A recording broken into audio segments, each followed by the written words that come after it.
Okay guys, magpapatato kami ng pangalan ni Bagani. Ano po?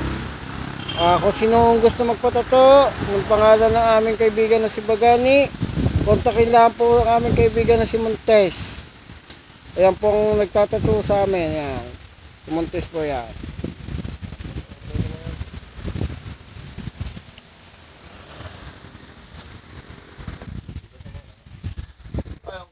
Yan, okay na. Ano ka? Debate si Kaya Ilumi. Kunting gastos na isugot na agad malalakan.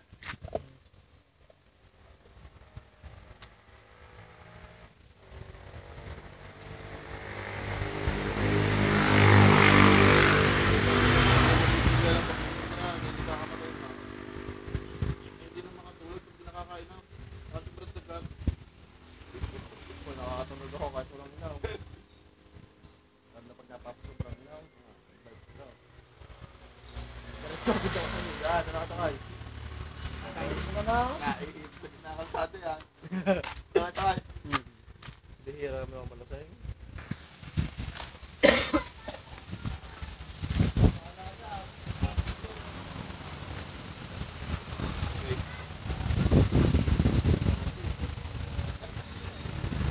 Kakatara? Lima ko na. Go! Patayan na.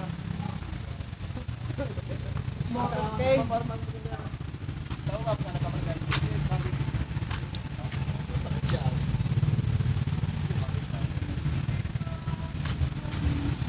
Puta.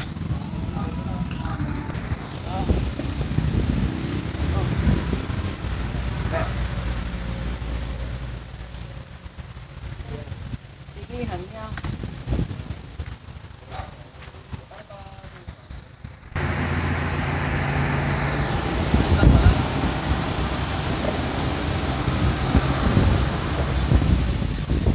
Bungasob.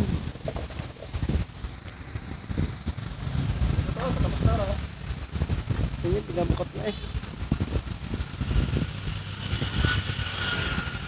Yan na, mga nagpapatatungo yan ay pangalan ni Bagani. Ang mga nagmamahal kay Bagani ay palalagay namin ang kanyang pangalan sa aming katuwaan. Ang amin nung magtatato ay si Montes.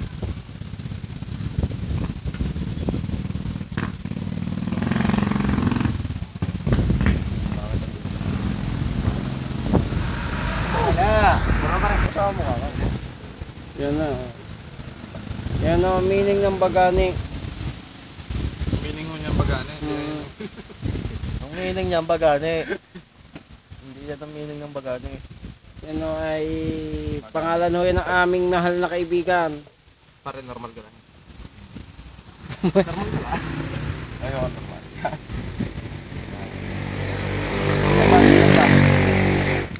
Okay.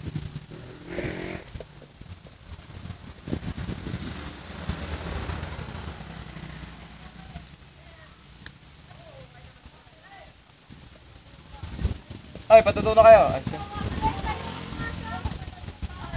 Singit na na. Aba. Ilang tao, para sa pag-aaral. Pip.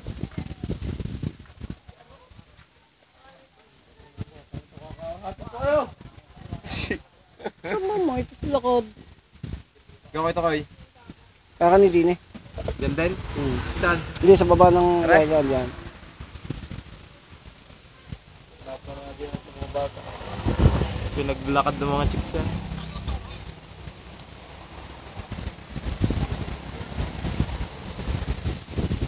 Saan ba ang galing sa court? Biwag, bukod sa mga batang yan. Galing ang court ka na. Ano ito? Pinaglakad na. Pari hindi nakasintro. Magaling ang gumawa eh.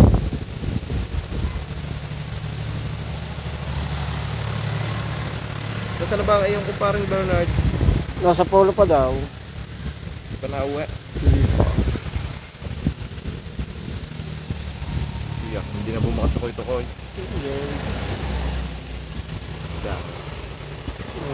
Ang bahala dyan. Yan o. Yes. Here we go again. Ako yata kayo. Sumarpan ka. Then, narwan ko na.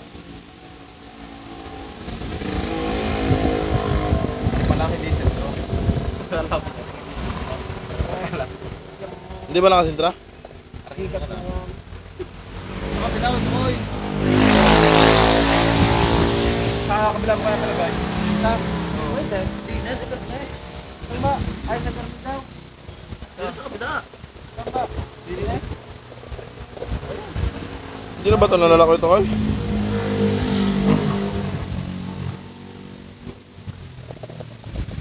Ano, nilagyan ng tamad ang aking lasaw. Tamad.